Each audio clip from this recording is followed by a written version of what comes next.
नमस्कार, news bioscope देख रहे हैं आप। मैं हूं मनीष कुमार वर्मा। तो बड़ी खबर आपको बता दें, बड़ी खबर आ रही है झारखंड की राजधानी रांची से। मंत्री के निजी सचिव संजीव लाल की पत्नी रीता लाल पहुंची ईडी कार्यालय।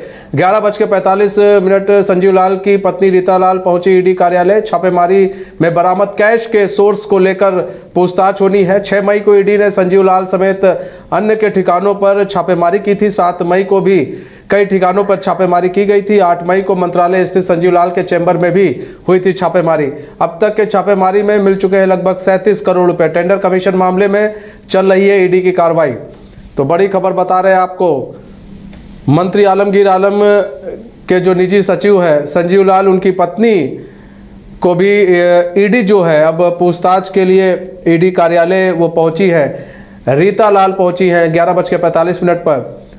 और आपको बता दें, छापेमारी में बरामद कैश के सोर्स को लेकर पूछताछ होगी। हमारे साथ हमारे संवाददाता जुड़ चुके हैं, हमारे साथ नीरज जुड़ चुके हैं। नीरज, मंत्री के निजी सचिव संजीव लाल की पत्नी रीता लाल भी ईडी कार्यालय पहुंची है, पूछताछ होनी है उनसे, क्या कुछ अपडेट है? देखिए, लगभग 11:45 में संजीव लाल की जो पत्नी है रीता लाल वो पहुंची है और जो पैसे बरामद किए गए हैं जहांगीर आलम जो कि संजीव लाल के नौकर बताए जाते हैं, उनके आवाज से लगभग 32 करोड़ 20 लाख रुपए बरामद किए गए थे। साथ ही जो अन्य ठिकाने थे वहां से मिलाकर बात करूं तो 23 लाख रुपए कुल 6 मई को ईडी ने बरामद किए थे। और क्योंकि मामला जो है वो मंत्री आलमगीर आलम से जुड़ता हुआ दिख रहा है और क्योंकि संजीव लाल उनके निजी सचिव है, ऐसे में कहीं ना कहीं जो कड़ियां है उसको जोड़ने की ईडी कोशिश कर रही है। और इन्हीं कड़ियों को जोड़ते हुए 7 मई को भी ईडी ने छापेमारी की थी और कई करोड़ रुपए उस दिन भी बरामद किए थे। और कल झारखंड मंत्रालय में ईडी की टीम पहुंची थी और झारखंड मंत्रालय में भी लगभग 4 घंटे ईडी की जो छापेमारी थी वो संजीव लाल के चैम्बर में चली थी और वहां से भी कई दस्तावेज और कई लाख रुपए कैश बरामद किए गए थे। उसके बाद जो संजीव लाल की पत्नी है रीता लाल, उन्हें समन भेजा गया था और समन भेजकर आज बुलाया गया था पूछताछ के लिए। और 11:45 में वो पहुंची, अपने साथ एक अधिवक्ता को साथ में लेकर पहुंची है। संभवतः अगर वो जवाब नहीं दे पाए या फिर कोई और रीजन हो तो उनके अधिवक्ता उनके साथ में जो है उनका पक्ष रख सकते हैं। तो यही वजह है कि वो अपने साथ जो है एक अधिवक्ता लेकर पहुंची है और बहुत सारे मामलों को लेकर जो है पूछताछ होनी है। क्योंकि संजीव लाल के पास जो पैसे बरामद हुए हैं जो बताया जा रहा है उनके नौकर के पास से, वो कहीं ना कहीं नौकर ने ये क्लियर कर दिया है कि वो पैसे उनके नहीं है, संजीव लाल ने उन्हें रखने को दिया था। तो कहीं ना कहीं संजीव लाल पर जो पूरा मामला जो है वो अटका हुआ है और संजीव लाल कुछ बोलने को रेडी नहीं है। क्योंकि कल ईडी ने जैसे ही संजीव लाल को रिमांड पर लिया था, सबसे पहले जो ईडी की कार्रवाई थी वो कार्रवाई झारखंड मंत्रालय में देखने को मिली, जब ईडी की पूरी टीम जो थी लगभग वो मंत्रालय पहुंचकर छापेमारी की। और आज उनके रिमांड का दूसरा दिन है, आज दूसरे दिन भी उनसे पूछताछ चल रही है और अब उनकी पत्नी को भी बुलाया गया है, उनकी पत्नी से भी पूछताछ की जा रही है। और ये बताया जा रहा है कि आमने सामने संभवतः जो है बिठाकर पूछताछ की जाएगी। क्योंकि बहुत सारे जो जानकारी है संजीव लाल के साथ साथ उनकी जो पत्नी है रीता लाल, उन्हें भी पता है। और यही वजह है कि ईडी ने समन भेजकर उनकी पत्नी को बुलाया है। तो आमने सामने बिठाकर बहुत सारे मामलों को लेकर जो है पूछताछ की जाएगी। और पैसे कहां से आते थे, उनके पास पैसे कौन पहुंचाता था और संजीव लाल के माध्यम से जो जहांगीर आलम है वहां तक पैसे कैसे पहुंचता था, सोर्स ऑफ इनकम क्या था, कौन उन्हें पैसा देता था, क्या जो आला अधिकारियों का बहुत सारा नाम आ रहा है, क्या वो आला अधिकारी झारखंड के हैं, झारखंड के राजधानी रांची से हैं, क्या वो अधिकारी कोई ऐसे अधिकारी हैं जो मंत्री आलमगीर आलम के क्लोज आते हैं। तो बहुत सारे जो कड़ियां हैं उसको कहीं ना कहीं ईडी जोड़ने की कोशिश कर रही है। क्योंकि जो याचिका रिमांड को लेकर दाखिल की गई थी पीएमएलए की विशेष अदालत में, उस याचिका में बहुत सारे बिंदु जो है वो ईडी ने बताए थे। 7 बिंदु था जिसके आधार पर ईडी ने रिमांड मांगा था संजीव लाल और जो उनके नौकर थे जहांगीर आलम, उसको लेकर। तो उसमें कुछ पॉइंट्स जो थे उसमें यह दर्शाया गया था कि बहुत सारे रकम आते थे और कहीं ना कहीं वो कमीशन बहुत सारे लोगों में शेयर होता था।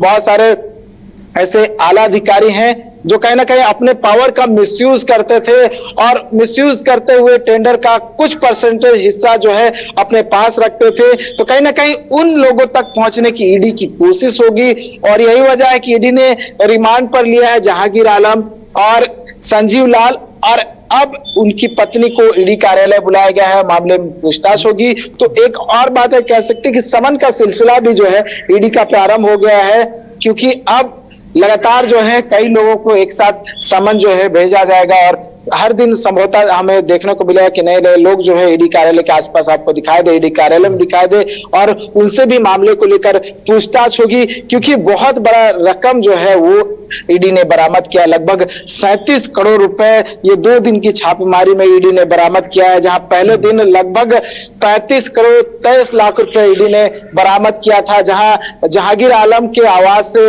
32 करोड़ 20 लाख और जो अन्य ठिकाने थे जहां पर ईडी ने कुल मिलाकर जो है लगभग 35 करोड़ 23 लाख रुपए बरामद किए थे, और संजीव लाल के यहां से लगभग 10 लाख रुपए कैश बरामद किए थे। तो कुल मिलाकर कहा जाए तो 35 करोड़ 23 लाख रुपए ईडी ने बरामद किए थे। और दूसरे दिन जो छापेमारी हुई थी उसमें भी कई करोड़ रुपए ईडी ने बरामद किए थे। लगभग बताया जा रहा था कि लगभग 2 करोड़ जो था वो ईडी ने बरामद किया था। एजी मोड़ के जो एक कॉन्ट्रैक्टर है राजीव कुमार सिंह, उनके आवास से मैकॉन एक अपार्टमेंट है, वहां से ईडी ने बरामद किया था, और अगले दिन भी छापेमारी हुई थी। तो देखिए बहुत सारी कड़ियां जो है वो जुड़ती हुई दिख रही है, और संभवतः हो सकता है कि आने वाले समय में और लोगों को जो है ईडी अपने घेरे में लेने की कोशिश करेगी, क्योंकि बहुत सारे नाम जो है ईडी को पता चले हैं। बहुत सारे ऐसे लोग जो है जो कहीं ना कहीं कमीशन देकर टेंडर अपने नाम पे करवा लेते थे, तो उन लोगों तक भी पहुंचने की कोशिश होगी, और वो कमीशन कितना देते थे और कैसे टेंडर उनके नाम होता था, ये तमाम मामले जो हैं वो कहीं ना कहीं ईडी उजागर करने की कोशिश करेगी। क्योंकि आपको याद होगा जो मुख्य अभियंता थे निलंबित वीरेंद्र राम ग्रामीण विकास विभाग के, जब पहली बार उनकी गिरफ्तारी हुई थी तब से टेंडर कमीशन का जो घोटाला था वो सामने आया था, जब वीरेंद्र राम ने तमाम खुलासे किए थे और कैसे कमीशन का खेल चलता था, और किस व्यक्ति तक जो है कितने प्रतिशत जो राशि थी वो जाती थी। वीरेंद्र राम ने पूछताछ में ईडी को बताया था, और क्योंकि जब पहली बार टेंडर कमीशन मामले में ईडी ने छापेमारी की थी तब वीरेंद्र राम के आवास से लगभग कई लाख रुपए कैश बरामद किए गए थे, साथ ही 1.5 करोड़ के जेवरात बरामद किए गए थे, और 7 से 8 लग्जरी गाड़ियां बरामद की गई थी। दिल्ली के कई ठिकानों पर 3 मकान जो थे वो बनाए जा रहे थे। तो ये सारे मामले जो थे उस समय उजागर हुए थे। बाद में ईडी ने सारे प्रॉपर्टीज को अटैच कर लिया था और बताया था लगभग 40 करोड़ की प्रॉपर्टी जो थी वो वीरेंद्र राम ने जुटाई थी। वो टेंडर कमीशन के मामले में एक मुख्य अभियंता होते हुए, मतलब जेएएस के अधिकारी होते हुए इतनी बड़ी संपत्ति जुटा लेना कहीं ना कहीं आश्चर्यचकित करने वाला था, और वहां से ये पूरा मामला जो था वो निकलकर सामने आया था। और ईडी इस मामले में लगातार जो आगे बढ़ रही थी, कई लोगों की गिरफ्तारी हुई थी। उसमें जो आलोक रंजन है, जो उनके रिश्तेदार है, उनके जो पिता है, उन पर भी गिरफ्तारी की हुई तलवार लटक रही है। उनकी जो पत्नी है राजकुमारी देवी, उन पर भी गिरफ्तारी की तलवार लटक रही है। बहुत सारे जो नीरज मित्तल, रामप्रकाश भाटिया, बहुत सारे ऐसे लोग हो जिन्हें ईडी ने पहले गिरफ्तार किया है, और उसी समय ये पहला मामला सामने आया था। और जैसे जैसे कार्रवाई आगे बढ़ी, अब जाकर जो है कार्रवाई में तेजी देखने को मिल रही है, और कह सकते हैं अब तक की झारखंड से बरामद हुई सबसे बड़ी राशि ईडी को मिली है। और संभवतः 1 से 2 दिनों में और लोगों पर जो है ईडी का गाज गिर सकता है। देखने वाली बात है कौन होगा, और संजीव लाल क्या कुछ खुलासे करते हैं, उनकी पत्नी क्या कुछ बताती है, जहांगीर आलम क्या कुछ बताता है कि पैसे कहां से आता था, कौन देता था, ये तमाम बातों का कहीं ना कहीं जिक्र हो सकता है, और तमाम सवालों का जवाब ईडी आज लेने की कोशिश करेगी। देखने वाली बात है क्या खुलासा होता है। अच्छा, यहाँ पर देखिए जहांगीर आलम हो चाहे संजीव लाल हो, क्या इन दोनों को आमने सामने बैठाया जाएगा? क्या संजीव लाल की पत्नी को भी सामने बैठाया जाएगा? तीनों को बैठाकर क्या पूछताछ की जा सकती है? आज ये भी कर सकती है क्या ईडी? देखिए बताया तो जा रहा है कि संभवतः जो सवाल ईडी की ओर से पूछे गए हैं उन सवालों का जवाब सही तरीके से संजीव लाल नहीं दे रहे हैं, और ये वजह है कि हो सकता है कि आमने सामने बिठाकर सेम सवाल दोनों से पूछा जाए, और ये ईडी कहीं ना कहीं देखने की कोशिश करेगी कि उनकी पत्नी और संजीव लाल दोनों क्या कुछ जवाब देते हैं, या फिर सेम सवाल जो ईडी पहले संजीव लाल से पूछ चुकी है उसी सवालों को फिर से दोहराया जाएगा उनकी पत्नी रीता लाल के सामने। और ये देखने की कोशिश की जाएगी कि दोनों में क्या कुछ भिन्नता है, क्या अलग जवाब जो है दोनों ओर से मिल रहा है, और कहीं ना कहीं इसी को मिलाकर ईडी जो है एक कंक्लूजन यानी कि निष्कर्ष तक पहुंच सकती है। तो ये देखने वाली बात होगी कि संजीव लाल की जो पत्नी आज ईडी कार्यालय पहुंची है लगभग 11:45 में, क्या जवाब देती है, और उनके अधिवक्ता अभी पहुंचे हुए साथ में, वो उनके ये एक मेन चीज है, अधिवक्ता भी साथ में पहुंचे हुए हैं। यहाँ पर देखिए अक्सर देखा जाता है कि लोग आते हैं, अधिवक्ता नहीं आते हैं, तो क्या यहाँ पर अधिवक्ता को भी इजाजत दी गई कि नहीं आप आ सकते हैं ईडी की तरफ से, क्योंकि अधिवक्ता भी वहां पहुंचे हुए हैं संजीव लाल की पत्नी के साथ? देखिए, ये छूट रहता है कि आप अपने साथ कोई वकील को लाना चाहते हैं जो आपके तरफ से आपकी बातों को रख सके, लीगल पॉइंट्स जो है वो रख सके। ऐसे में बहुत सारे केसेस जो है इससे पहले देखने को मिली है जहां पर जो जिस व्यक्ति को ईडी समन करती है वो अपने साथ जो अधिवक्ता है वो लेकर पहुंचते, ताकि लीगल पॉइंट्स जो है उनके अधिवक्ता उन्हें समझा सके, क्योंकि बहुत सारे लीगल पॉइंट्स जो रहते हैं वो कहीं ना कहीं आम व्यक्ति को समझ में नहीं आता है, तो अधिवक्ता के माध्यम से समझने की कोशिश होती है। यही वजह है कि संभवतः उन्होंने अपने अधिवक्ता को साथ मिलाना जरूरी समझा हो, और बहुत सारे क्योंकि गिरफ्तारी अगर होती है तो वो भी कहीं ना कहीं कुछ एंगल्स निकल कर सामने आता है, क्या कुछ लीगल पॉइंट्स है वो भी समझने की कोशिश होती है। कहीं ना कहीं एक और वजह है कि गिरफ्तारी का कहीं ना कहीं भय हो, ये वजह से भी लेकर आ सकती है, लेकिन क्या वजह है वो अधिवक्ता जब बाहर निकलेंगे क्लियर हो जाएगा। उन्होंने जब अंदर प्रवेश किया था, उन्होंने बात करने की कोशिश की, तो उन्होंने कहा है कि जब वो बाहर निकलेंगे तो क्या कुछ वजह है, क्यों साथ में वो संभवतः वो जो वजह है वो बता देंगे, लेकिन इंतजार करना होगा उनके बाहर आने का, क्योंकि लगभग 1 घंटा जो है वो बीत चुका है, और उनके अधिवक्ता हो सकता है कि कुछ देर में बाहर आए, और हम कोशिश करें उनसे बात करने की, क्या कुछ अंदर जो है ईडी के अधिकारियों ने उनसे पूछा है, क्या कुछ उन्होंने जवाब दिया है, क्या मौखिक रूप से उन्होंने जवाब दिया है या फिर लिखित रूप से कुछ जवाब दिया है, ये देखने वाली बात होगी। तो इंतजार करना होगा मनीष, अंदर क्या कुछ पूछा जाता है और इन्होंने क्या कुछ जवाब दिया। मनीष, अच्छा, यहाँ पर जो जहांगीर आलम है, अभी देखिए जहांगीर आलम की भी क्या परिवार के कुछ लोगों से क्या पूछताछ की जा सकती है, क्योंकि देखिए संजीव लाल की पत्नी को तो बुलाया गया है, तो क्या जहांगीर आलम के परिवार से भी कुछ पूछताछ की जा सकती है? और किन लोगों को संजीव लाल के यहाँ पर और भी कुछ लोग हैं जो जिनको सम्मन भेजा जा सकता है, नोटिस भेजा जा सकता है क्या?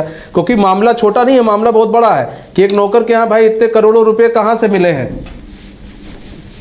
बिल्कुल, देखिए मैंने कहा कि आज जो है आज से समन का सिलसिला शुरू हो गया है, और संभवतः कई लोगों को आप ईडी कार्यालय आते हुए देखेंगे, क्योंकि ये जानकारी मिल रही है कि बहुत सारे लोगों को ईडी समन भेज सकती है, और जहांगीर आलम से संबंधित जो लोग हैं उन पर भी कहीं ना कहीं ईडी की गाज गिर सकती है, समन भेजा जा सकता है, समन भेजकर ईडी कार्यालय बुलाकर पूछताछ भी की जा सकती है। तो देखिए, आज संजीव लाल की पत्नी को बुलाया गया है, कल किसी और व्यक्ति को बुलाया जाए, परसों किसी और व्यक्ति, क्योंकि कड़ियां जो है बहुत जुड़ी हुई है, बहुत सारे लोगों का नाम निकल कर सामने आ रहा है, क्योंकि इसी कड़ी को जोड़ते हुए ईडी ने जो 7 मई को छापेमारी की थी, क्योंकि 9 ठिकानों पर यह बताया जा रहा था कि राजधानी रांची के जब 6 मई में छापेमारी की गई थी ईडी की ओर से, तब 7 मई को उसी कड़ियों को जोड़ते हुए ईडी ने छापेमारी की थी। तो कहीं ना कहीं बहुत सारे नाम ईडी के पास है, उन नामों को समन किया जाएगा, समन भेजकर बुलाया जाएगा, मामले से संबंधित जो सवाल है उनसे लेने की कोशिश की जाएगी, सवालों का जवाब जो है उनसे लेने की कोशिश की जाएगी। और क्योंकि मंत्री आलमगीर आलम से भी मामला जुड़ता हुआ दिख रहा है, तो बहुत सारे लोगों का सूत्रों के हवाले से अगर माना जाए तो उन्हें भी ईडी समन भेज सकती है, क्योंकि निजी सचिव है और निजी सचिव के पास से इतनी बड़ी राशि बरामद होना यह अपने आप में बड़ा सवाल खड़ा करता है। तो हो सकता है कि मंत्री आलमगीर आलम को भी समन किया जाए, लेकिन देखने वाली बात होगी कि ईडी अगली कार्रवाई क्या करती है।